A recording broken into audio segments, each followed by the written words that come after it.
Muy bien, entonces continuando con los dispositivos de bajo flujo, tenemos la mascarilla simple de oxígeno.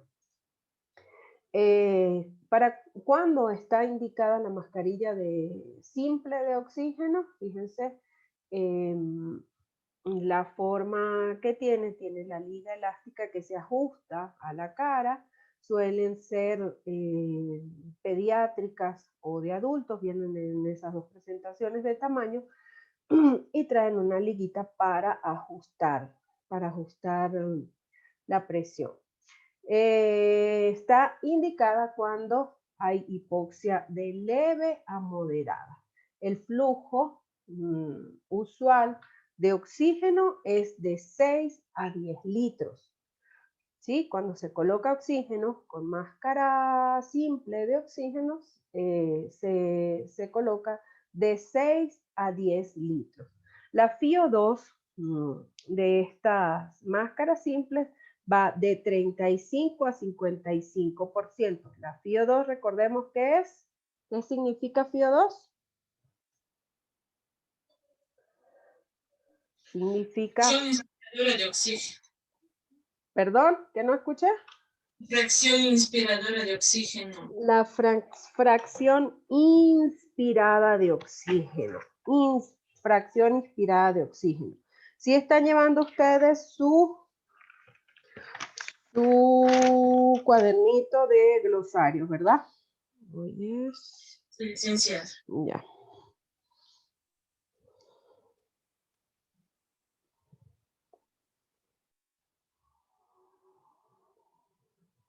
Daisy, ¿qué? Perdón, Doris Calderón. Ya. Ok. ¿Cuál es la ventaja? Que es ligera, fácil de instalar, económica, vienen dos presentaciones, pediátrica y adulta, y la mayoría son desechables, ¿ok? La ventaja que es fácil de ajustar, desventaja, perdón, difícil de ajustar, bueno, realmente no tanto. Pero en algunos momentos puede dar sensación de asfixia. Tiene esta zona de metal en el tabique, bueno, por lo general no produce molestias, pero en algunos momentos sí. Y si la persona está recibiendo alimentación, pero debe usar la máscara de oxígeno, pues debe retirársela para poder comer o alimentarse. Entonces se corre el riesgo de que la saturación baje, ¿ya? Hay reinhalación de CO2 porque vemos que es un dispositivo cerrado si el flujo es menos de 5 litros. Tenemos aquí que el flujo, es decir, aquí en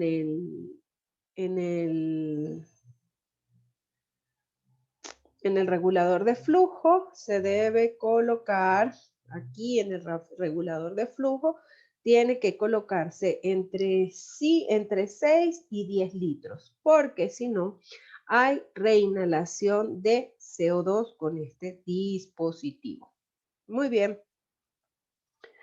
La mascarilla facial proporciona concentraciones de oxígeno entre 35 y 60%. Se debe situar la mascarilla sobre la boca y la nariz, ajustando la banda metálica. Esto es para que quede un poco más ajustado. El mentón ajustado en la nariz y en el mentón, fijando la banda elástica alrededor de la cabeza. Esta banda elástica va alrededor de la cabeza. Este dispositivo tiene aquí un micronebulizador, es decir, que cuando se va a nebulizar, se colocan aquí la solución fisiológica más las gotas del nebulizador que se vaya a utilizar. Por ejemplo, los más conocidos son salbutamol, Respiritual,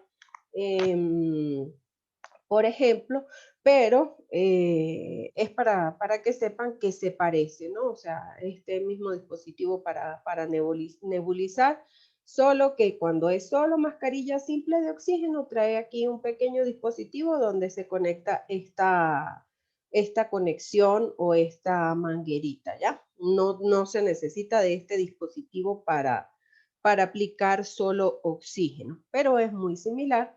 Cuando se necesita aplicar la nebulización, pues se retira, se cambia el dispositivo y se conecta el micronebulizador. ¿Cuáles serían los beneficios? Si ven,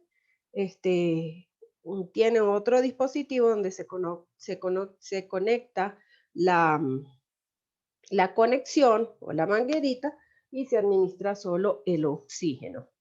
Beneficios: permite mayores concentraciones de oxígeno que la cánula nasal, no suele resecar las membranas ni mucosas, ni la nariz ni la boca, son ligeras y desechables, puede darse oxígeno rápidamente por periodos breves, el flujo puede ser variado, como se requiera, permite la comodidad del paciente, el tubo gira fácilmente en la conexión de la mascarilla para mejor comodidad y menos tracción.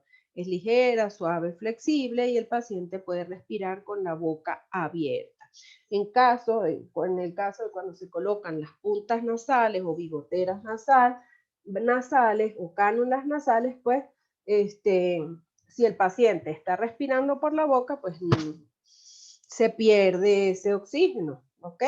Entonces, este tipo de mascarilla es ideal para esos casos, ¿ya?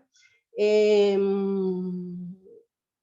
de adaptación universal, la mascarilla se adapta a la variedad de anatomías faciales, incluyendo las personas que no tienen dentadura. Saben que las personas que no tienen dentaduras, por lo general sale el mentón y la comisura labial se hunde. Entonces eso produce deformidad en el rostro. Pero este dispositivo, la mascarilla nasal simple, sirve o cumple esa función cuando la persona inclusive no tiene dentadura. Desventajas: la intolerancia del paciente, en algunos momentos se vuelve intolerante. Claro, como es una que tapa la nariz y la boca, de momento pudiera la persona sentir un poco alguna sensación de incomodidad. Puede producir necrosis en la piel, debe quitarse para comer y hablar. No es práctica para terapias de largo plazo y por uso ajustado puede producir irritaciones y puede provocar incrementar la ansiedad. ¿Qué cuidados debemos tener con los pacientes que usan este tipo de mascarillas? No debe utilizarse con pacientes con EPOC. Se debe lavar y secar con frecuencia. Esto de colocarle talco, no. ¿Ok? Es un error aquí de la lámina. Debe secarse con frecuencia porque recuerden que cuando nosotros, el aire entra humidificado, suele acumularse humedad, entonces puede ser incómodo para el paciente. Entonces por eso debe limpiarse y secarse. Debe retirarse el equipo y limpiarlo varias veces al día y dar masajes en la cara a intervalos. Recuerden que todos los dispositivos que van haciendo presión en una misma zona, pues disminuyen el flujo sanguíneo en esa zona y puede producir irritación, ¿ok? Entonces debe retirarse por periodos y dar masajes, sobre todo los puntos donde hace presión. Muy bien, perdón. Entonces, Licenciada, disculpe, ¿qué es un paciente con EPOC? EPOC, ya creo que lo hemos dicho un par de veces. A ver, de sus compañeros, ¿quién recuerda que es un paciente con EPOC? Paciente con EPOC, lo hemos mencionado, o tal vez en el otro grupo. Un paciente con EPOC es un paciente que tiene una enfermedad pulmonar obstructiva crónica, enfermedad pulmonar obstructiva crónica. La enfermedad pulmonar obstructiva crónica suele ser una combinación de bronquitis crónica y enfisema pulmonar en un paciente. ¿Qué pasa cuando hay bronquitis crónica? Fisiológicamente, ¿qué pasa en los bronquios? Lo estábamos revisando en el repaso ayer. ¿Qué pasa cuando hay bronquitis crónica? Bronquitis crónica. ¿Qué pasó, chicos? No se permite que entre la luz. Exactamente, Marta. La luz del bronquio, es decir, el espacio por donde pasa el aire, se ve reducido porque aumenta el tejido inflamatorio y aumenta la secreción. Entonces, hay una obstrucción para que pase el aire y el oxígeno de manera adecuada. Eso sucede en el bronquio. ¿Qué sucede en el alveolo? El alveolo pierde su arquitectura, pierde su estructura, porque el alveolo, de tanto inflarse y de no tener suficiente espacio para que salga el aire, él se va inflando y de pronto él pierde su estructura, que es como dijimos, ¿cómo era la estructura del alveolo? ¿Qué forma tenía? Forma de uva. Forma de racimos de uva. Entonces, o como racimos de bombas, de globos. Entonces, imagínense que inflamos, pero al haber tanta resistencia para la salida de aire, sí se han fijado que cuando uno infla un globo y lo deja mucho tiempo inflado, cuando luego lo desinfla ya no vuelve a su estado original, no es como cuando está nuevo, sino está todo inflado. Más o menos esa sería una semejanza del paciente con enfisema. La estructura de ese globo se pierde, la estructura de ese alveolo se pierde, por lo tanto, la irrigación y también el intercambio gaseoso que se produce ahí en ese alveolo se ve afectado. Eso es un paciente con EPOC, que por lo general tiene una combinación de bronquitis crónica con enfisema, o tiene una bronquitis crónica muy de larga data, o tiene enfisema pulmonar. En el quinto ciclo van a ver ustedes enfermedades frecuentes del sistema respiratorio y la van a estudiar a profundidad, pero ya llevan alguna idea de lo que es el EPOC. ¿Le quedó clara su pregunta? Sí, licenciada, gracias. A la orden. Marta, gracias por sus intervenciones también. Ok, entonces vamos a continuar. Ahora vamos a ver otro dispositivo de bajo flujo. Tenemos las máscaras de oxígeno de reservorio.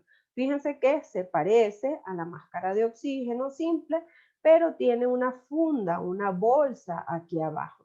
Este es reservorio para mantener reservorio de oxígeno, pero existe una variación. Existen máscaras de oxígeno de reinhalación con reservorio de reinhalación y de no reinhalación. Vamos a ver las diferencias de ellas. Entonces, una máscara de oxígeno de reservorio es una mascarilla simple con una bolsa de reservorio cuya función es almacenar gas proveniente de la fuente, es decir, el oxígeno. Aquí tenemos la fuente de oxígeno a través de esta mascarita, y así el volumen inspirado, gran parte, vendrá del reservorio y no del ambiente. Fíjense que hay unas pequeñas válvulas que permiten el intercambio de gas con el ambiente, pero la finalidad del reservorio, no sé si tengo buena conexión. ¿Me están escuchando? Sí, se la escucha. Sí, Ya, gracias. Ajá, entonces, este reservorio, la función es proporcionar gran volumen de oxígeno que venga de este reservorio y no del ambiente. Existen dos tipos, los de reinhalación parcial y los de no reinhalación. Veamos entonces cuál es la diferencia entre ambas. Voy un momentico a parar aquí la grabación y continúo. Ok, continuando entonces, tenemos las máscaras de oxígeno de reservorio con reinhalación parcial. Ofrece flujo de 6 a 15 litros por minuto, aporta una FiO2 o una fracción inspirada de oxígeno de 60 a 80%. La ventaja es que no es invasivo, es útil en situaciones de emergencia y el reservorio garantiza un mejor aporte de CO2, aún en pacientes con volumen corriente deteriorado. Volumen corriente deteriorado, es decir, que no tiene un adecuado, no entra suficiente aire o no sale suficiente aire, ¿sí? Por ejemplo, un paciente que tiene respiraciones superficiales,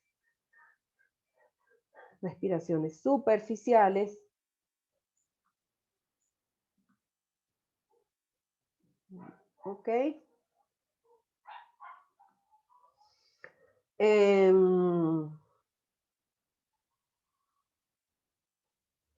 Ya. Entonces, útil para pacientes que tienen el volumen corriente deteriorado. Están las máscaras de oxígeno de reservorio con reinhalación parcial. La desventaja de esta es que el reservorio puede tener escapes inadvertidos o puede contaminarse teniendo hongos y bacterias, la misma que una mascarilla simple no suministra. La la FiO2 menos a 50%. El uso incorrecto puede llevar a la reinhalación de oxígeno. Estos son con reinhalación parcial. Ya vamos a ver entonces las diferencias entre ellas. Tenemos que las mascarillas con reservorio con reinhalación parcial, cuando se da un flujo de 6 litros, la FiO2 inspirada es del 35%. A 7 litros, la FiO2 sería de 40%, a 8 litros, la FiO2 sería 45, a 9 litros sería 50%, y de 10 a 15 litros sería el 60%. Estamos hablando con reinhalación parcial. Las máscaras de reservorio de no reinhalación parcial, fíjense que la FiO2 aumenta considerablemente. La fracción inspirada de oxígeno aumenta considerablemente. A 6 litros, la FiO2 es del 55%, a 7 litros, 60%, a 8 litros, 70%, 9 litros, 80%, y de 10 a 15 litros, la FiO2 es del 90%. Esto lo determina el médico dependiendo de la valoración, dependiendo de los gases arteriales, de la saturación. Entonces, estas máscaras con reservorio permiten un alto porcentaje de FiO2, y dependiendo de la condición del paciente, pues el médico indica el número de litros para proporcionar una FiO2 adecuada. ¿Cuál es la diferencia entre la de no reinhalación y la de reinhalación parcial? Fíjense que esto simula la bolsa. Por aquí entra el oxígeno. Esta sería la banda metálica donde se acumula. Fíjense que estos agujeros que están aquí son válvulas de salida de CO2. Entonces, fíjense que la salida del CO2 suele ser menor. El flujo de oxígeno, ven que puede haber flujo de CO2, inclusive hacia la bolsa. Por eso dice que es un dispositivo de reinhalación parcial. Ya voy a revisar el chat, un segundito.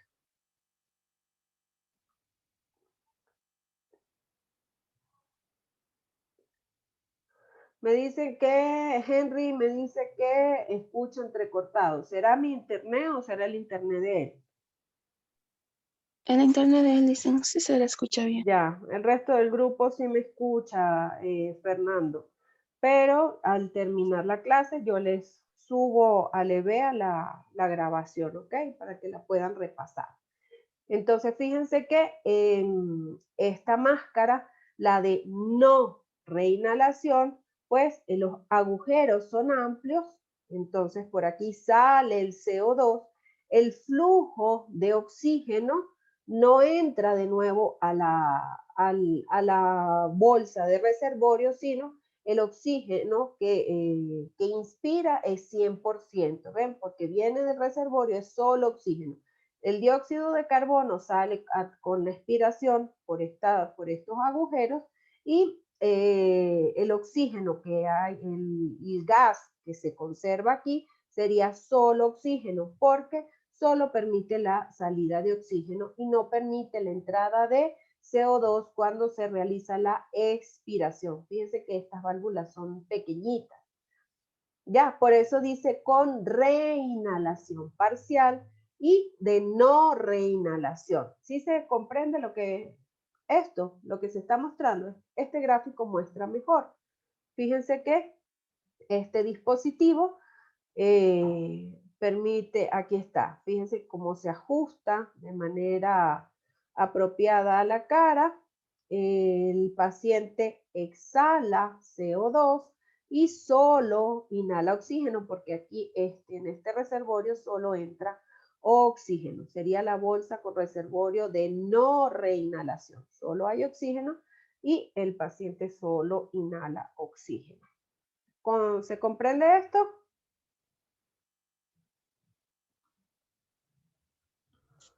Sí, listo. Bueno, ok, continuamos entonces.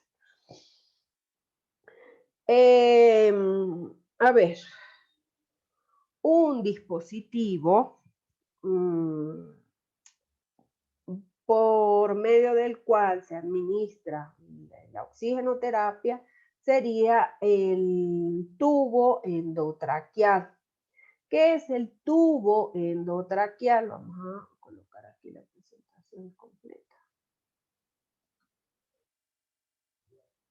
¿Qué es el tubo endotraqueal? El tubo endotraqueal es un dispositivo que es un catéter de luz gruesa. Recuerden que dijimos que la luz es el espacio del tubo, el espacio del tubo. La luz gruesa es si es amplia. Esto que yo estoy semejando con mis manos es de luz gruesa. Esto que estoy reduciendo es una luz reducida, ¿ok? A eso es lo que le llamamos la luz. Entonces, un catéter de luz gruesa que se introduce en la tráquea a través de la boca o a través de la nariz, hasta un punto situado por encima de la bifurcación de la tráquea, ¿ok? Fíjense que es un tubo relativamente largo que se introduce hasta antes de la bifurcación de la tráquea, es decir, hasta antes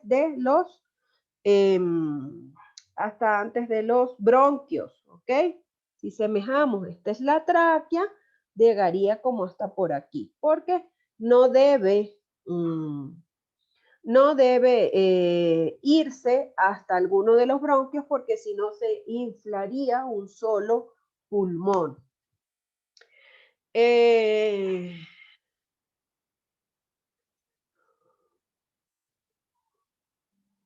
Por arriba de los bronquios, ok. Se utiliza para administrar oxígeno a presión cuando la ventilación ha de estar totalmente controlada en las técnicas de anestesia. Quiere decir que un paciente que está intubado debe estar bajo efectos de analgesia y sedación, bajo efectos de sedoanalgesia, ¿ok?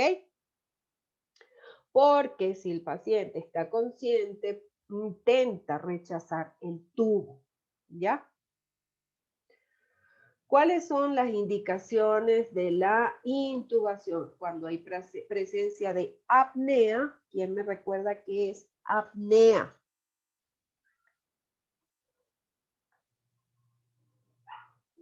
¿Qué es la apnea?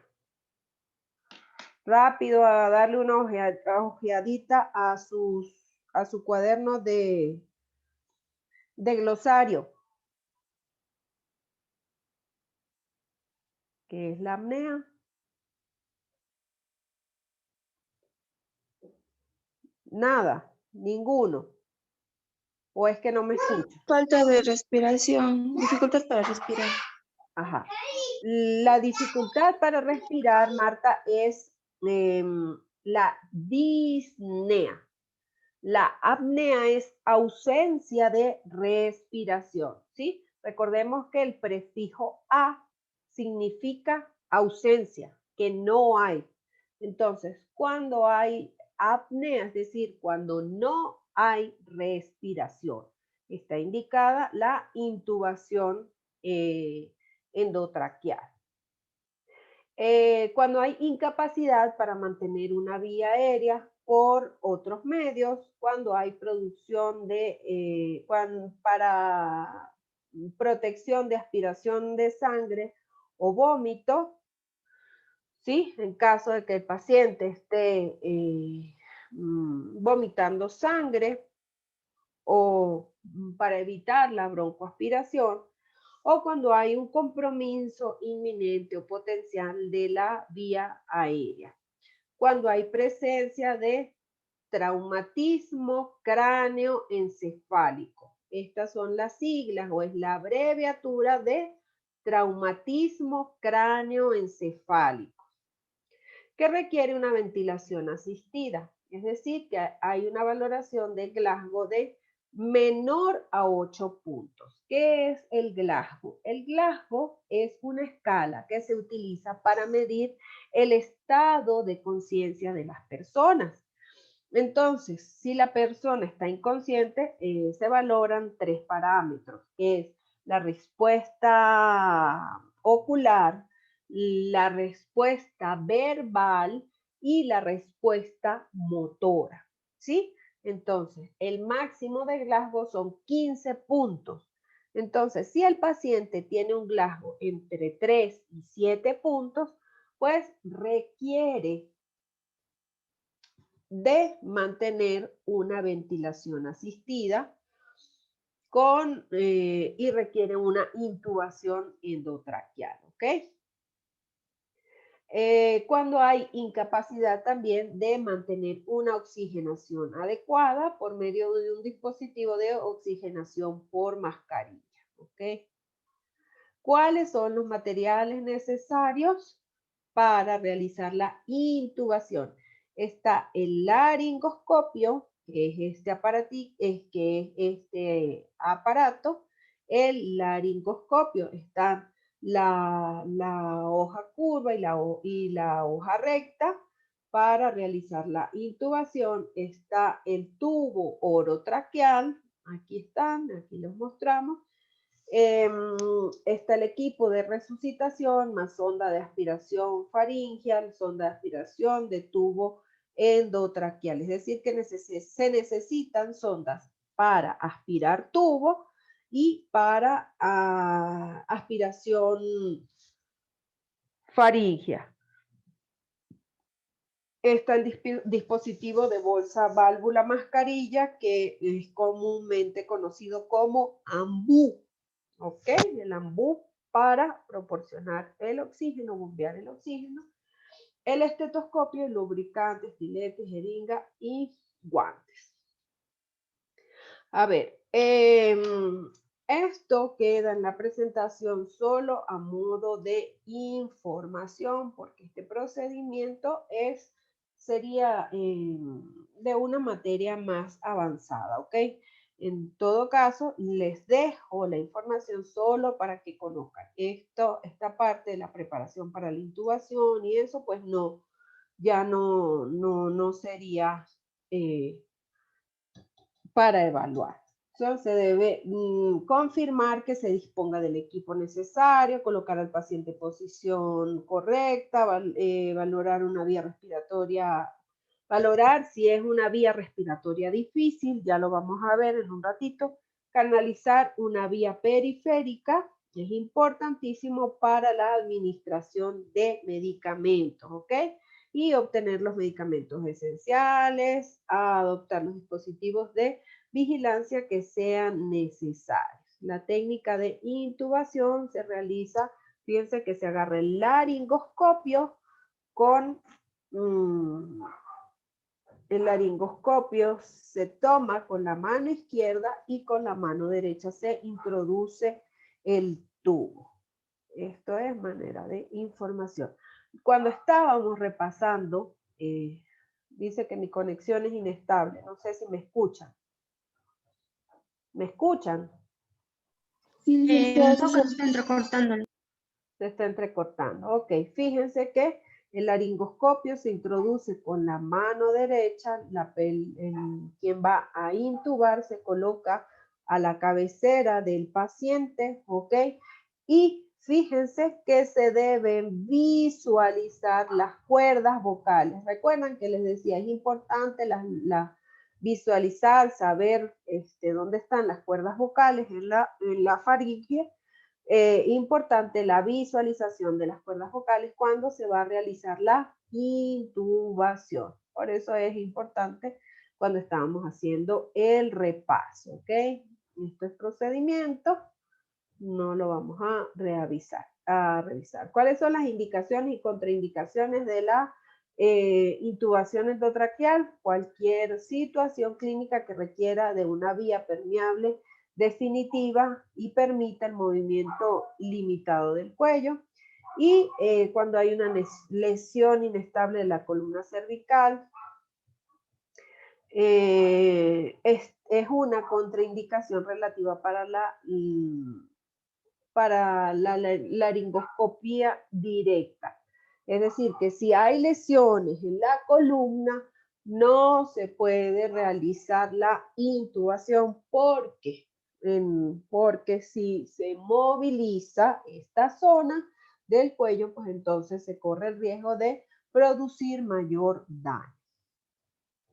Si la visibilidad es deficiente de las estructuras faríngeas cuando el paciente extiende la lengua, si hay capacidad limitada para abrir la boca, si hay vista limitada del estrecho laringio, si hay distancia reducida entre la escotadura tiroidea y el mentón, cuando hay un traumatismo de cuello, si hay quemaduras térmicas o químicas, si hay lesiones traumáticas en la región anterior del cuello, cuando hay infección de los tejidos blandos de la faringe o la laringe, o cuando hay operaciones previas en las vías respiratorias o fractura de la cara o el cráneo. Esto es un test que se realiza a modo de información, les traigo, para ver el grado de dificultad que se puede presentar al momento de realizar la intubación. Así se vería cuando se va a realizar la intubación. Entonces, el test de Mallampati es la clasificación usada para predecir el nivel de dificultad para la intubación. Se determina analizando la anatomía de la cavidad oral. Esto muestra la anatomía de la cavidad oral basada en la visibilidad de la base de la úvula. ¿Ok? El istmo de las fauces, que son esta zona aquí, el istmo de las fauces, los arcos delante y detrás de las amígdalas, aquí estos arcos, y el paladar blando, ¿sí? Fíjense que aquí todavía se ve el paladar blando. La clase 1 sería esta, cuando hay total visibilidad de las amígdalas, la úvula y el paladar blando. La clase 2, Fíjense que hay visibilidad del paladar duro y el paladar blando que está más atrás y la porción superior de las amígdalas y la úvula. Porción superior de las amígdalas y la úvula. La clase 3, fíjense que ya aquí no se ve úvula. Son visibles el paladar duro y blando, la base de la úvula. Esta es la clase 3 y la clase 4. Fíjense que solo es visible el paladar duro. ¿Cómo se ve esto en la vida real? Aquí lo ven. ¿Sí lo ven? Fíjense que aquí se puede ver el istmo de las fauces. Es más grande. Se ve la úvula completa. Aquí solo se alcanza a ver la base de la úvula. Esto sí lo vamos a evaluar en la clase, esta es la clase 2. Solo se ve la úvula. Aquí prácticamente se ve el paladar duro y paladar blando. Paladar duro y paladar blando. Y fíjense que aquí prácticamente no se ve nada. Entonces, fíjense, esto es un grado 4. Seguramente la intubación en este caso va a ser un poco difícil, ¿ok? Vamos a ver qué tan difícil sería la intubación para ustedes. Muestren. Tenemos también la traqueostomía. ¿Qué es la traqueostomía? La traqueostomía es una intervención quirúrgica que se ejecuta de modo general en los diversos traumatismos de cuello que comprometen la permeabilidad de las vías aéreas o para sustituir una intubación endotraqueal prolongada. Entre otros eventos originados, una intervención médica y de enfermería de urgencias, ¿ok? Entonces, cuando se requiere sustituir una intubación prolongada, es decir, que tiene ya por mucho tiempo o debe permanecer con esta vía aérea por acá, entonces se coloca un traqueostomo, ¿ok?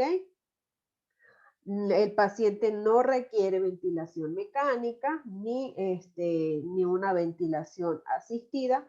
Esta sería la vía por la que el paciente va a poder respirar, ¿ok? Es un tubo más pequeño que el endotraqueal que se introduce a través de la traqueostomía, que va directamente a la tráquea para evitar que ésta se cierre y permitir la ventilación o respiración del paciente. Esta vía se utiliza en pacientes que van a necesitar largos periodos de intubación o en situaciones en las que no está indicada la intubación. El material y el equipo para realizar la traqueostomía lo dejo a modo de información también. El procedimiento también a modo de información porque son procedimientos avanzados. ¿Cuáles serían los cuidados? Aquí sí, vamos a ver cuáles serían los cuidados antes y durante la realización de la traqueostomía. Colocar en posición de cúbito supino. ¿Cuál es el de cúbito supino? ¿Cuándo decimos que es el de cúbito supino? ¿Cómo es de cúbito? De forma recta. De forma recta, pero ¿cómo? ¿De cómo es de Boca arriba. boca arriba? Muy bien. ¿Cuál es de cúbito prono?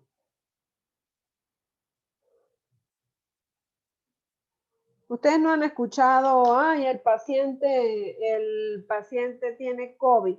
No, pues lo tienen en UCI y hay que pronarlo. Cuando los pacientes están boca abajo.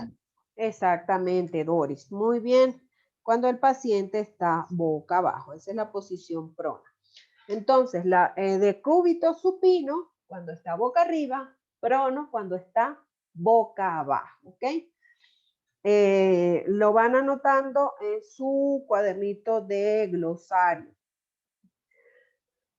La posición tiene que estar en decúbito supino con la hiperextensión del cuello, mediante un soporte adecuado debajo de los hombros. Por lo general se coloca algo, una sábana, una almohada, algo para que el paciente quede con hiperextensión del cuello.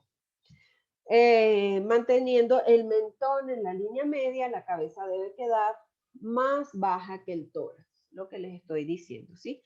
Realizar la desinfección mecánica y química del área quirúrgica, región anterior del cuello hasta la horquilla external. Suministrar todo el material en orden que el cirujano solicite. Tener dispuestos todos los elementos necesarios para brindar soporte ventilatorio. Básicamente se necesitaría el ambú, ¿verdad? La mascarilla. Y además fuente de oxígeno, medicamentos y otros elementos necesarios y aspirar las secreciones traqueobronquiales. Es decir, que tenemos que disponer de un aspirador para el momento de realizar la traqueostomía. Cuando el paciente se encuentre fuera del hogar, se recomienda cubrir el estoma o el orificio de la traqueostomía con ropa suelta y una pañoleta u otra protección, ¿ok? Porque recuerden que el paciente queda con esto abierto. También se deben tener en cuenta otras precauciones de seguridad como la exposición al agua, al polvo y las partículas de alimento. La posición, colocar al paciente en... Licenciada, una pregunta. Dígame, Doris. Dígame, Doris. Licenciada, los pacientes cuando están con la intubación, con la respiración en la garganta, ¿cómo pueden bañarse o necesitan más cuidado que no llegue allá el agua? ¿Cómo pueden bañarse cuando el paciente está intubado? Sí. Ya. No, o sea, verá, por ejemplo, ya está puesta la vía de la traqueotomía, entonces ya los pacientes están de alta y les mandan a la casa. Entonces, ¿cómo podría ser el aseo de ellos? ¿Cómo les podrían ayudar a los familiares para que no se infecten? Ya, la cura debe hacerse de manera diaria. Fíjense que se colocan unas gasitas aquí, se ajusta también el traqueostomo a la parte posterior del cuello y diariamente debe realizarse. Hay que enseñar que debe hacerse con muchísimo cuidado. Por lo general, el paciente en algunas ocasiones va a requerir, aspiración y enseñarles la técnica de cuidado, es decir, hay que tener cuidado de que no caiga ni agua, porque recuerden que esto va directamente a la vía aérea, esto va directamente a la tráquea.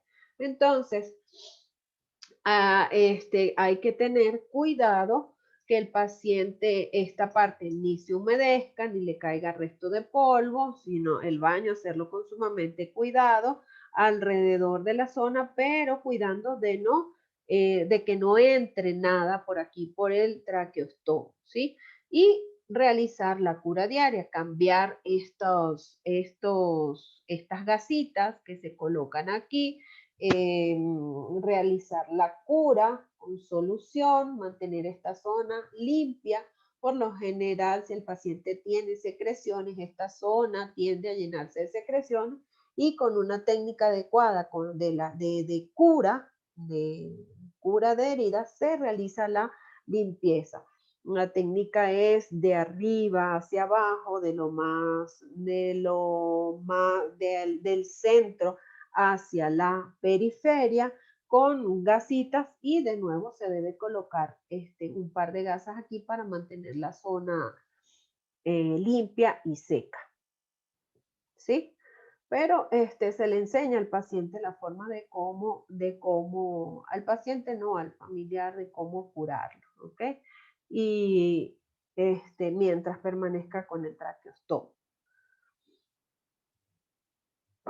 ¿Respondió su Gracias, pregunta, licenciada. Doris? Bueno, Sí, gracias a licenciada, usted. gracias. Ok. Se debe mantener la medición de los signos vitales, medir los signos vitales y la valoración física constante, fijar la cánula. Esto se logra colocando una cinta o gasa que luego se pasa y se anuda al cuello del enfermo. Bueno, como está aquí, ¿no? Mantener la cánula fija al cuello del paciente y evitar que se produzca la salida de la cánula en las primeras 24 a 48 horas, realizar el examen físico, ¿sí? Tenemos que estar bien pendientes. Claro, esto, la traqueostomía, hay una parte que se fija con algunos puntos de sutura también, ¿no? Todo esto, por eso es importante limpiar. A modo de información tenemos esto. Listo. Ok. Vamos a continuar con la oxigenoterapia. Nosotros dijimos que hoy íbamos a terminar ya este tema. Muy bien, entonces, continuando con el tema de la oxigenoterapia, hay algunas técnicas que se asocian a la oxigenoterapia. Tenemos la aspiración de secreciones. El objetivo de la aspiración de secreciones es eliminar las secreciones que el paciente no puede expulsar por sí mismo y desobstruir las vías respiratorias o limpiar las vías respiratorias. Recordemos que cuando vamos a realizar todo procedimiento debemos informar al paciente. No sé si se los dije a ustedes o se los dije al otro grupo, pero aunque sea un recién nacido, un paciente que no está consciente, debemos hablarle, informarle lo que vamos a realizar. Ya va. Discúlpenme un momentico, regálenme 2 minuticos, por favor.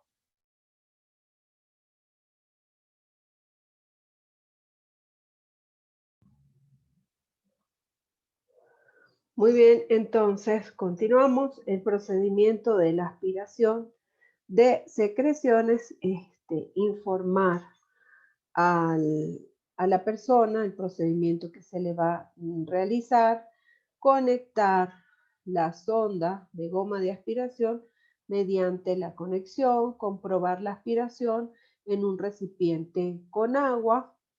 En los adultos, la presión de la aspiración se recomienda que sea de 80 a 20 milímetros de mercurio.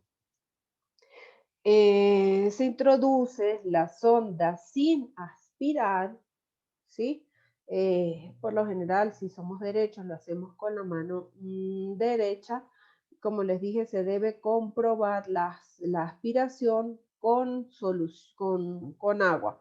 Se aspira a ver si sí está aspirando. Se introduce la sonda sin aspirar y una vez introducida la aspiración, se presiona el orificio, se tapa el orificio, hay un orificio de válvula donde se ejerce la aspiración y se va haciendo de forma intermitente durante un periodo de 15 segundos y se retira la sonda con movimientos giratorios, movimientos rotatorios. Se debe repetir el proceso si fuera necesario y se debe, luego de realizar la aspiración, limpiar la sonda y el tubo aspirando agua, ¿ok? Aquí tenemos cómo se hace, algunas complicaciones, ansiedad, lesiones, infecciones, limpieza ineficaz de las vías respiratorias y la hipoxia. Este es el aspirador, ¿ok? Aquí está conectada aquí se conecta la sonda de la conexión. Fíjense que viene una conexión que llega aquí al aspirador donde van a caer las secreciones Esta sería la sonda de aspiración. Aquí cuando yo les digo se hace presión, es porque esta es como una válvula. Cuando se tapa, claro, se enciende este aparato. Aquí tenemos el medidor de la presión, es decir, que se debe la presión para ejercer la aspiración debe estar entre 80 y 120 milímetros de mercurio, ¿ok? Entonces, se enciende el aparato, esto empieza a aspirar, y cuando nosotros tapamos, pues se ejerce la aspiración. Por eso se dice que se introduce la sonda, ¿ok? Y luego que ya está introducida, se tapa esta valvulita para que se ejerza la aspiración. Se realiza de forma intermitente, es decir, este dedo lo colocamos aquí de forma intermitente para aspirar de manera intermitente. Para sacarlo se hacen movimientos giratorios para que la sonda salga girando. Luego hay un recipiente con agua donde se introduce la sonda para lavarla. También se realiza aspiración para lavar la secreción que queda metida en la sonda. Dice que mi conexión es inestable, voy a esperar a ver si se reanuda. ¿Me escuchan? ¿Me escuchan bien? Ahorita sí, antes se la escuchó entrecortada. Ya. ¿Escucharon cuando estaba explicando el procedimiento aquí? Sí, Ahí se le cortó un poquito, pero sí se le escuchó. Ya. ¿Se comprendió el procedimiento? A ver, alguna de ustedes que por favor me recuerde o repita lo que yo estaba, el procedimiento que estaba explicando ahorita. ¿Quién se atreve? No importa que nos equivoquemos, estamos aprendiendo. Es para ver si lo que expliqué quedó claro.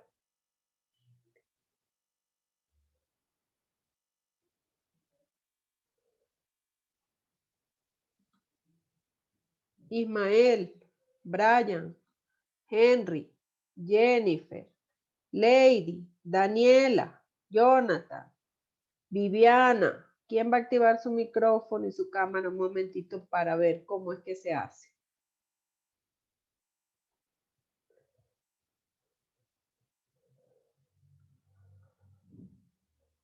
Voy a repetir entonces, ¿será que no está claro el procedimiento? Cuando se va a realizar la aspiración, por supuesto, dijimos que hay que explicarle al paciente el procedimiento. Un segundito, por favor. Licenciada, se está entrecortando.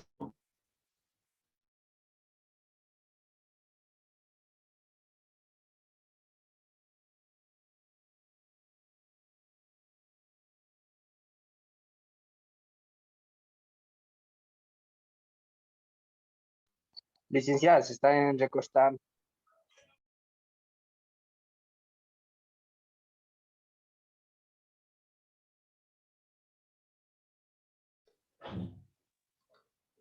Ya tengo mejor, ya está más estable la conexión.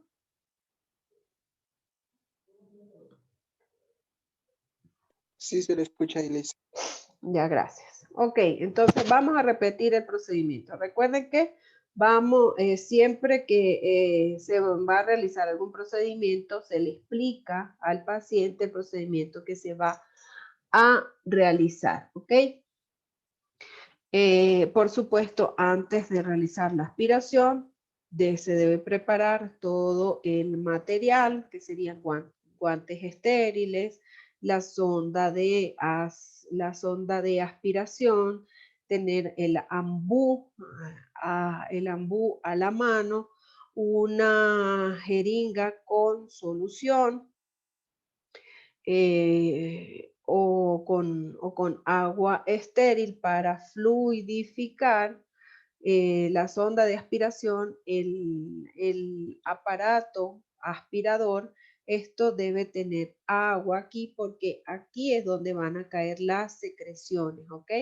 Esta conexión que se ve aquí va directamente a caer, está conectada aquí, ¿ok? Y la sonda de aspiración se conecta aquí a este conector. Se explica el procedimiento al paciente y vemos, les estoy mostrando que aquí hay una válvula. Esta válvula es un agujerito que cuando presionamos se ejerce la aspiración, se activa la aspiración. Si soltamos, se deja de aspirar. Entonces, cuando se va a realizar la aspiración de secreciones, se introduce la sonda sin aspirar, es decir, sin presionar. Durante unos 15 segundos se realiza con el pulgar, se dan pequeños toques para realizar la aspiración. No es que se hace de manera continua, sino se hacen algunos toques durante algunos 15 segundos y para retirar se realiza un movimiento circular, ¿ok? Para que salga la aspiración, manteniendo la aspiración. Luego esta sonda se introduce en un frasco de solución o de agua estéril ahí sí se mantiene la aspiración para lavar la sonda y todo esto va a caer aquí. Ese sería el procedimiento de la aspiración de secreciones. Luego les ubico un video para que lo vean mejor, ¿ok? La aspiración de secreciones puede realizarse de la forma siguiente: orotraqueal, nasotraqueal, aspiración de la traqueotomía, aspiración de tubo endotraqueal. En todos los casos es importante mantener las máximas medidas de asepsia y llevar a cabo la técnica de manera totalmente estéril para evitar las infecciones, ¿ok? Ay, yo no sé si reanude la grabación. Ya, sí. El equipo, la sonda de aspiración de tamaño adecuado, sistema de aspiración vacío. Este es el sistema de aspiración vacío. Guantes estériles, recipiente con solución antiséptica, suero fisiológico de lavado o agua. ¿Ok? Solución antiséptica, el recipiente es con suero fisiológico o con agua para lavar la sonda luego que se extraen las secreciones, porque obviamente esto queda lleno de secreciones, se limpia con una gasa y se introduce en el recipiente con agua para que esas secreciones que quedan en la sonda sean aspiradas también, ¿ok? Esto con respecto a la aspiración de secreciones. ¿Preguntas, dudas? No, licenciada, todo entendido. Ok. Muy bien. Continuamos entonces. Vamos a ver la pulsioximetría. ¿Qué es la pulsioximetría? ¿Qué creen ustedes que es la pulsioximetría? La detección del pulso, o sea, tomar el pulso. Ajá, es algo tan sencillo como, a ver, el pulso. Pulsioximetría. ¿Qué será?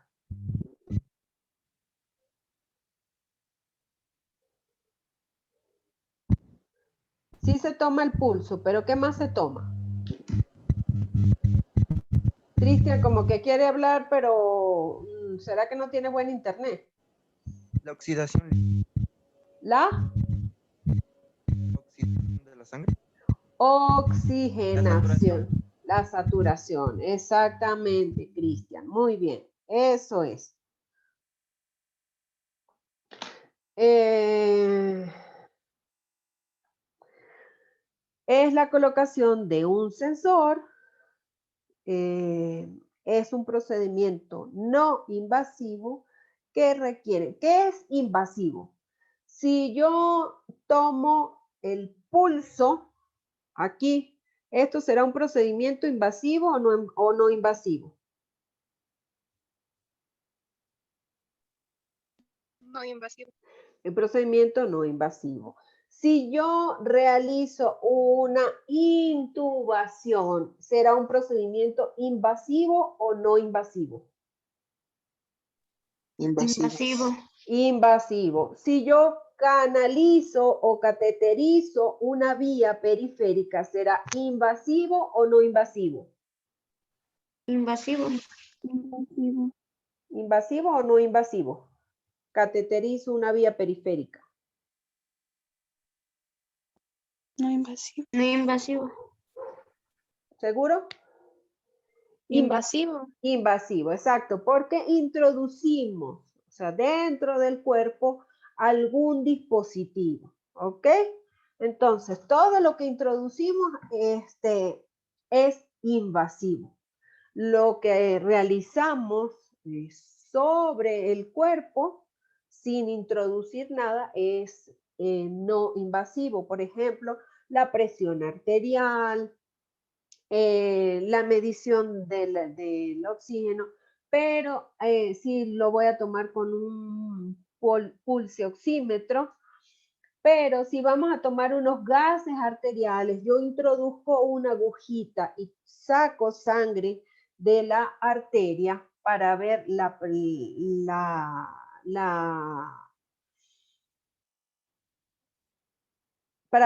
medir los gases arteriales, ¿será invasivo o no invasivo? Invasivo. Invasivo, muy bien, chévere. Entonces creo que ya tenemos claro. Entonces, cuando se mide el pulso y la saturación de oxígeno mediante un pulsioxímetro, es un procedimiento no invasivo para medir la saturación de oxígeno y la frecuencia cardíaca, ¿ok? Para monitorizar la saturación de oxígeno y la frecuencia cardíaca. Procedimiento súper sencillo. Explicar a la persona que se le va a realizar informando que es algo sencillo de utilizar y que se necesita de su colaboración, porque si el paciente se comienza a mover o si se retira el oxímetro, pues esto no va a funcionar. Eso sobre todo en caso de los niños pequeños, que se le debe informar a la madre. Si es un lactante o un neonato, informar a la madre. Para que, en todo caso, si es la madre quien lo va a vigilar, pues mantenga el aparatico colocado, el dispositivo de forma fija. Elegir la zona más adecuada para colocar el sensor, limpiar la zona con una gasa con alcohol. Es decir, que tratamos de limpiar o eliminar el exceso de grasa o cualquier secreción que pueda tener el dedo. Se debe, claro, ya por lo general esto ya viene graduado y se debe registrar la técnica. ¿Cuáles serían los motivos de lecturas erróneas o por qué no sería difícil usar el pulsioxímetro? Si hay un edema marcado, es decir, si el dedo está muy edematizado, es posible que no tengamos una lectura correcta del aparato. O si los niveles de hemoglobina son bajos, o si hay una perfusión periférica inadecuada. ¿Qué será perfusión periférica? ¿Qué es perfusión? Ya eso lo trabajamos cuando estábamos viendo el repaso del sistema respiratorio. ¿Qué es la perfusión? El paso de un fluido. El paso del fluido, ¿qué? ¿De cuál fluido? Mm, El paso del fluido de sangre oxigenada, ¿sí? O cuando hay una hipotermia grave. Cuando el paciente está muy frío, es difícil realizar la lectura. Bien, eso sería en cuanto a la medición de la saturación de oxígeno con un pulso oxímetro. Ahora vamos a ver las nebulizaciones. Fíjense que cuando les estaba mostrando la oxigenoterapia a través de mascarilla simple, estábamos viendo que el dispositivo estaba conectado a un micronebulizador. Este aparatico que está aquí es el micronebulizador. Las nebulizaciones son procedimientos terapéuticos de enfermería que consisten en la administración de un fármaco mediante vaporización a través de la vía respiratoria. Pueden haber nebulizaciones con fármaco, que es lo más habitual, pero también existen nebulizaciones que se realizan solo con solución fisiológica a fin de fluidificar las secreciones bronquiales, ¿sí? Un paciente con alguna bronquitis aguda, de repente si tiene mucha secreción, recordemos que con la bronquitis aguda, por lo general es viral y no requiere de tratamiento farmacológico más que algún tratamiento sintomático para el malestar, el decaimiento, pero no requiere antibiótico-terapia. Pero sí se requiere fluidificar un poco esas secreciones y se puede hacer a través de las nebulizaciones de solución fisiológica.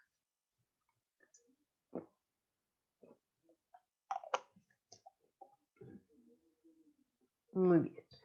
¿Qué materiales se necesitan para realizar la nebulización? La mascarilla para nebulizar, el fármaco, algunos fármacos comunes están fenoterol, la adrenalina, la atropina, el salbutamol, el respidual, ¿sí? Son algunos de los fármacos más comunes. El suero fisiológico, por lo general, el salbutamol, el respidual, se diluyen en al menos unos 3 cc de solución fisiológica.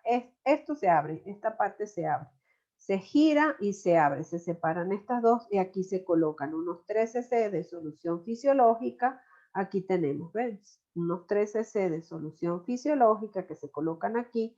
Se colocan las gotas del nebulizador que se va a administrar. La adrenalina, por lo general, la adrenalina sí se utiliza sola, si se va a nebulizar con adrenalina. Se utiliza sola, sin solución fisiológica.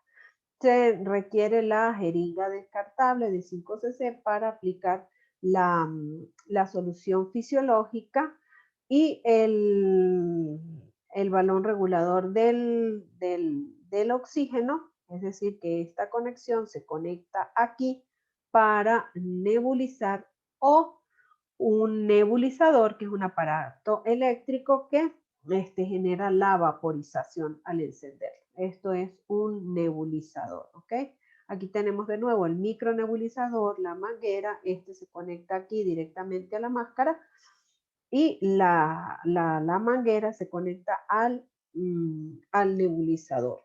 Un nebulizador es un dispositivo que convierte un líquido en gotas de aerosol adecuado para la inhalación de un paciente. Este sería el aparato nebulizador. Existen muchos modelos, diferentes modelos, pero básicamente es súper fácil de utilizar. Por lo general se conecta un extremo de la manguera, se conecta al nebulizador y se enciende, nada más. y él comienza a generar una energía que produce la vaporización del fármaco. Este extremo se coloca aquí abajo, este extremo se conecta con la mascarilla y previamente se coloca la solución fisiológica y el fármaco aquí, se conecta y se enciende, ¿ok? El objetivo de la nebulización, favorecer la broncodilatación, mejorar la movilización y evacuación de las secreciones respiratorias, facilitar la expectoración, fluidificar las secreciones bronquiales secas difíciles de expectorar, disminuir la obstrucción de la vía aérea y mejorar el intercambio gaseoso. ¿Sí? ¿Cuáles son las ventajas de la nebulización? Que se puede usar a cualquier edad, se puede mezclar más de un medicamento y todos se pueden administrar al mismo tiempo, se pueden usar dosis muy altas de medicamentos, la forma en que se transmite el medicamento es por la respiración normal. Cuando se coloca aquí, la persona está respirando normalmente y no necesita técnicas de respiración especiales para usar un nebulizador. Indicaciones: IRA, insuficiencia respiratoria aguda, cuadros respiratorios con grandes cantidades de secreciones difíciles de expectorar, asma aguda o severa. En crisis asmática es sumamente necesaria la realización de las nebulizaciones. Dependiendo de los fármacos, hay fármacos, por ejemplo, el salbutamol, que los esquemas por lo general se inician realizando nebulizaciones cada 4 horas, luego van espaciando a cada 6 horas, luego cada 8 horas, luego cada 12 horas, dependiendo del cuadro, cómo se esté presentando, ¿ok? En ocasiones existe la combinación de fármacos, algunos se utilizan cada 12 horas y, por ejemplo, el salbutamol se inicia con dosis de ataque cada 4 horas y así, ¿no? Cuando hay enfermedad pulmonar obstructiva crónica, aquí tenemos el EPOC nuevamente, cuando hay pacientes en shock anafiláctico, como complemento del tratamiento, cuando hay bronquitis, cuando hay laringitis, cuando hay traqueitis, cuando hay laringotraqueitis.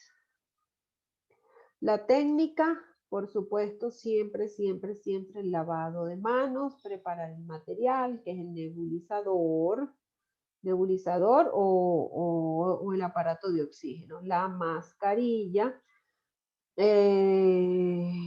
el punto y la conexión de oxígeno,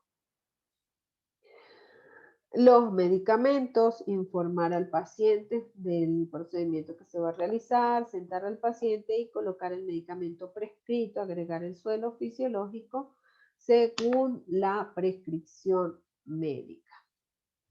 Conectar el nebulizador desde el alargador a la toma de oxígeno o de aire, realizar el procedimiento por 7 minutos o hasta que termine de pulverizar el fármaco. ¿Sí? Cuando se enciende el nebulizador, lo que se ve aquí es que comienza a salir vapor. Cuando se enciende, comienza a salir vapor. Se realiza la nebulización, aquí dicen 7 minutos, pero hay nebulizaciones que pueden tardar más o que pueden tardar menos, dependiendo del nebulizador también, o si se está haciendo directamente con una toma de oxígeno. No se escucha nada. ¿Me están escuchando? ¿O será la conexión del compañero? Sí, se la Sí, se escucha, licenciada. Bueno, quien escribió en el chat, parece que es su conexión. Recuerden que esta sesión está siendo grabada y yo les paso, les subo el enlace a EVEA. Ok, colocar el medicamento prescrito, agregar el suelo fisiológico, según la indicación médica.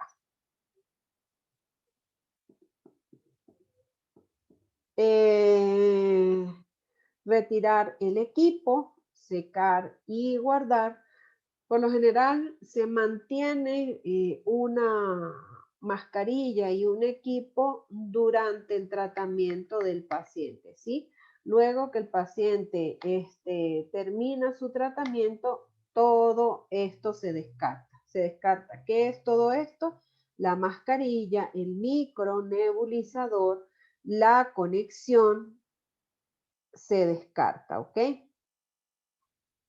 Porque esto es desechable. Dice cambiar el equipo cada 24 horas. Eso por lo general lo hacen en los países desarrollados de mucho dinero. Nosotros en los países subdesarrollados, cuando el paciente está hospitalizado o cuando requiere ir a un centro de salud a realizarse nebulizaciones cada 8 horas, cada 12 horas, pues por lo general se le da al paciente para que guarde de manera bien higiénica en una funda la mascarilla, el micronebulizador y la conexión, la mascarilla, micronebulizador y la conexión, se le da al paciente para que guarde durante todo su tratamiento. Por lo general, máximo, algunos 5 días de nebulizaciones cuando se requiere un tratamiento ambulatorio. Cuando se requiere un tratamiento hospitalario, pueden ser inclusive hasta 7 días y si se mantiene de forma higiénica, pues puede durar durante el tratamiento. Lavarse muy bien las manos y registrar la técnica. Las formas de nebulizar: cuando hay nebulización con mascarilla, el paciente despierto y orientado, bien sea niño o adulto, se puede nebulizar al paciente con traqueotomía, o también se puede dar la nebulización al paciente en ventilación mecánica, ¿ok? Aquí tenemos un niño. La nebulización a pacientes con traqueotomía y a pacientes con ventilación mecánica. Fíjense que para hacerlo en pacientes con traqueotomía, aquí está.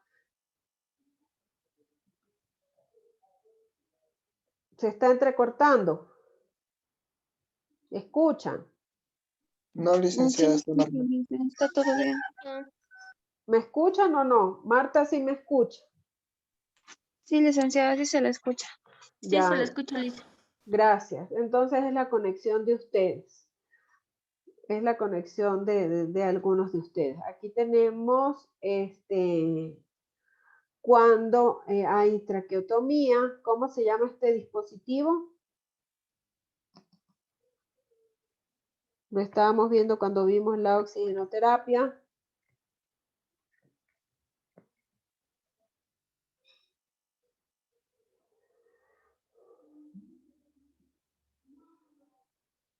El collarín de traqueostomía. ¿Sí recuerdan? Fíjense que se coloca, la conexión se coloca directamente aquí. Aquí se coloca la manguerita para realizar la nebulización. O cuando el paciente está intubado, fíjense que se utiliza la conexión en T para realizar la nebulización. Se conecta a uno de los extremos. Aquí tenemos algunas imágenes. El collarín, fíjense que aquí hay una conexión en T y se conecta a una manguera corrugada, parte de la conexión en T, y aquí se conecta el micronebulizador. Entonces se hace la nebulización a través de la conexión en T.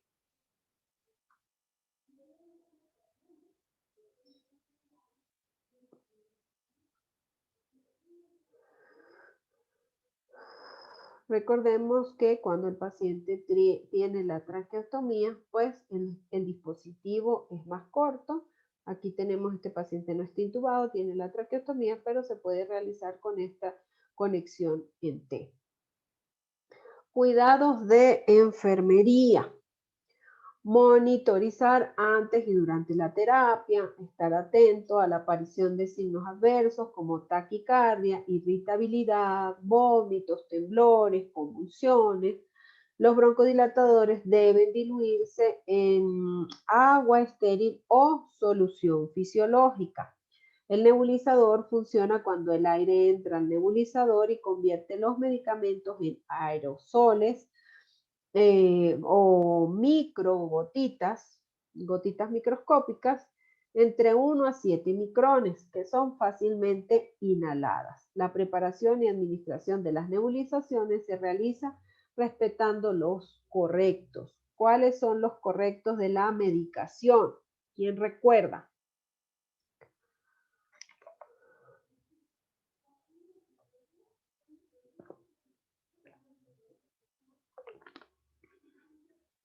Los correctos de la medicación, eso lo vieron el ciclo pasado.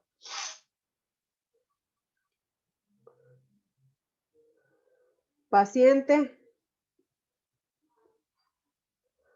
¿cuáles son los correctos de la medicación?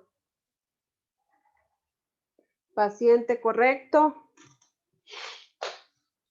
Medicamento correcto. Dosis correcta y administración correcta. Vía de administración correcta. Ahora correcto. ¿Qué más? Paciente. Paciente correcto. Medicamento correcto. Dosis Y vía correcta.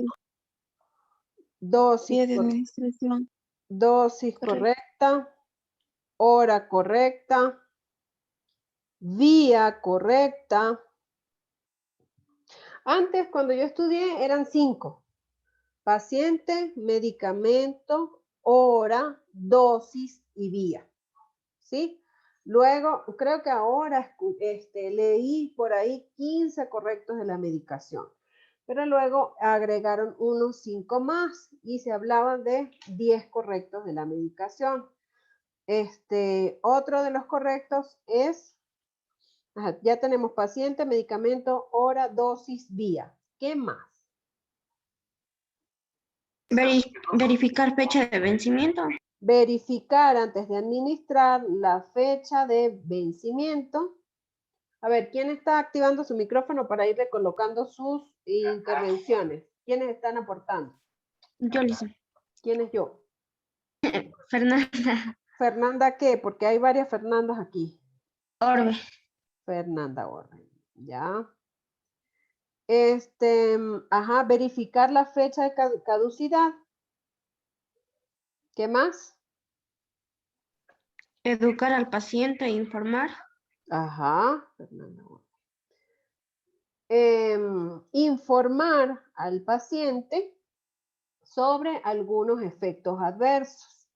Por ejemplo, cuando uno administra dexametasona, que es un esteroide, cuando se administra vía endovenosa, eso produce prurito genital.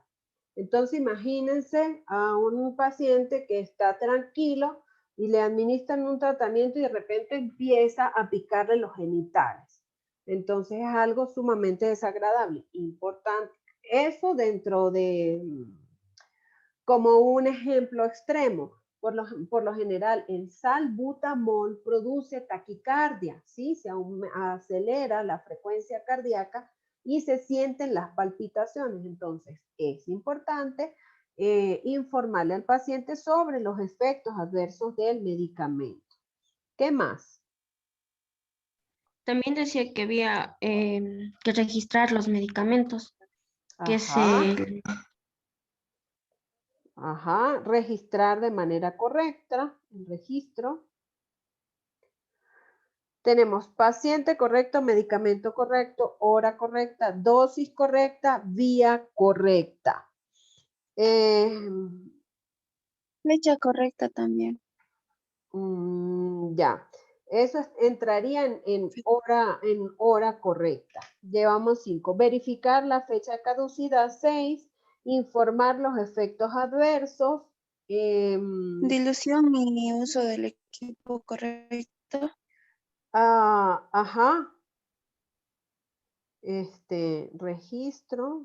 Y Dilución. goteo correcto. Ok, dilución correcta. Goteo correcto. Goteo correcto.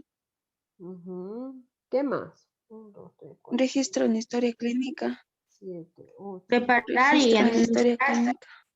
Sí, eso tiene que ver también con los 4 yo. Yo preparo, yo administro, yo registro y yo creo que yo me responsabilizo sobre los efectos. Algo Sobre así. los efectos del Sí, medicamento que se le va a Exactamente. poner. Entonces, son varios elementos a tener en cuenta a la hora de administrar los medicamentos, ¿ok? ¿Dónde quedamos? Aquí.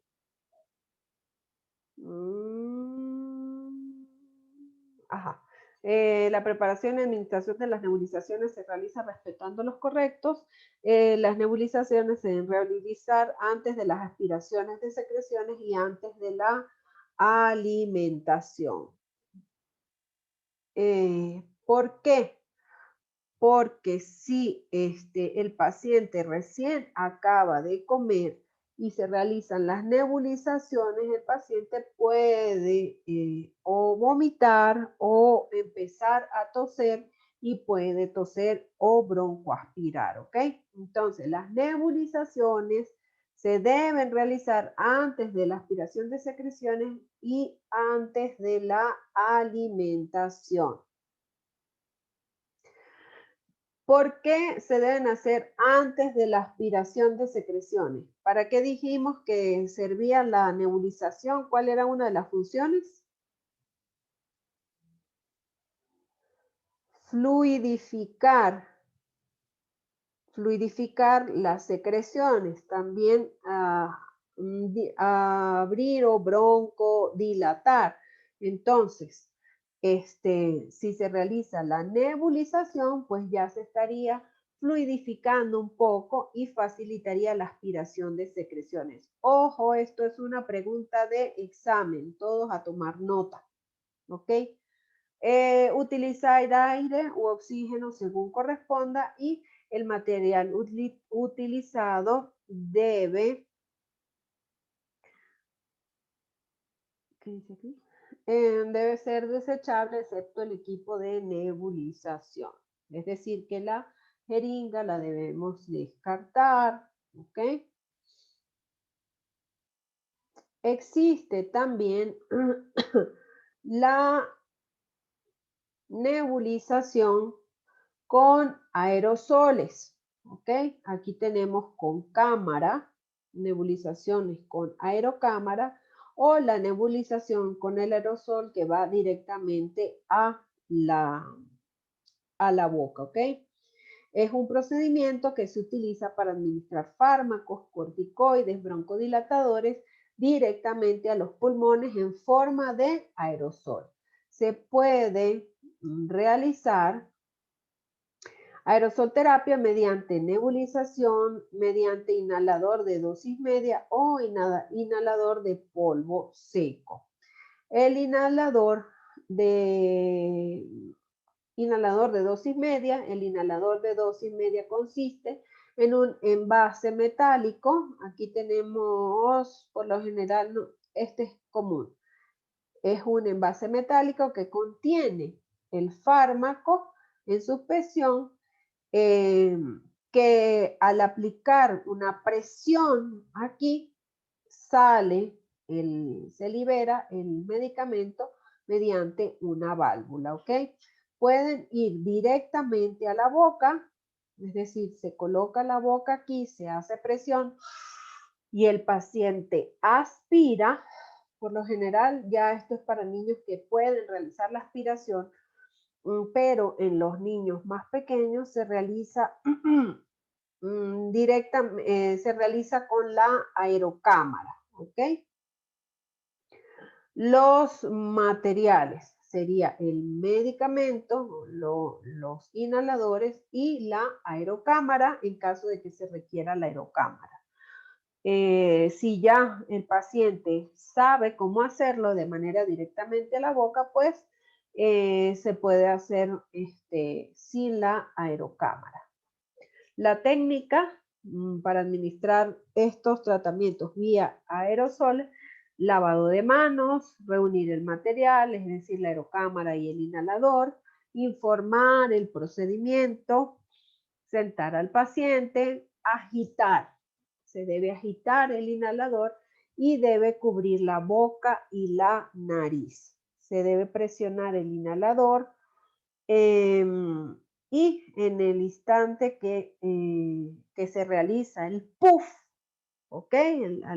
Cuando se hace presión, se deben contar 10 segundos, ¿sí? Durante 10 segundos, la persona, esto lo estoy hablando cuando se realiza con la aerocámara, esto se ajusta a la cara y de este lado se coloca el dispositivo para administrarlo.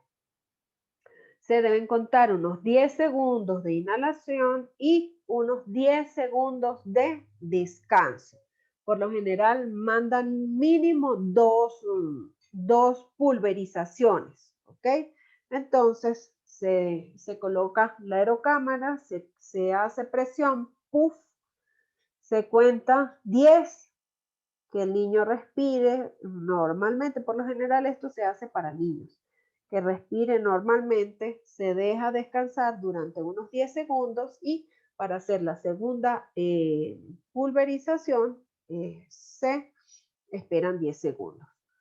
Luego se debe guardar la aerocámara en su caja y colocar el inhalador en su estuche.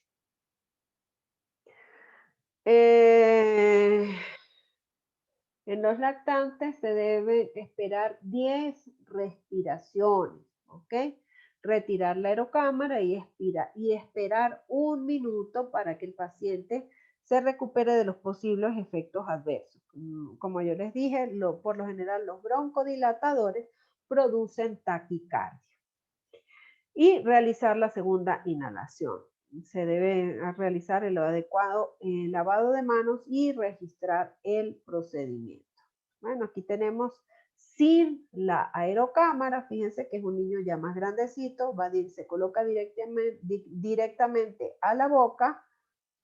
Se pulsa aquí y se le dice al menos que respire unas 5 veces. Que aspire y respira unas 5 veces. Y si se realiza con la aerocámara, fíjense que este se coloca solo directamente en la boca. Fíjense que esta aerocámara trae el dispositivo para que abarque la boca y la nariz. Se realiza el puff y se cuentan hasta 10. Sin aerocámara, con aerocámara. ¿Cuáles serían las diferencias entre los nebulizadores y los inhaladores? La nebulización es un procedimiento que requiere más tiempo, puede producir efectos secundarios. Los efectos en el paciente son más lentos, hay mayor riesgo de infección y contaminación, porque fíjense que por lo general estos utilizan humedad. Entonces, al mantenerse humedad, recuerden que la humedad es un medio de cultivo para el crecimiento de microorganismos. Solo puede realizarse bajo supervisión médica y el tratamiento solo se realiza en centros de salud. Se ha demostrado que la nebulización entrega menor cantidad de partículas del fármaco.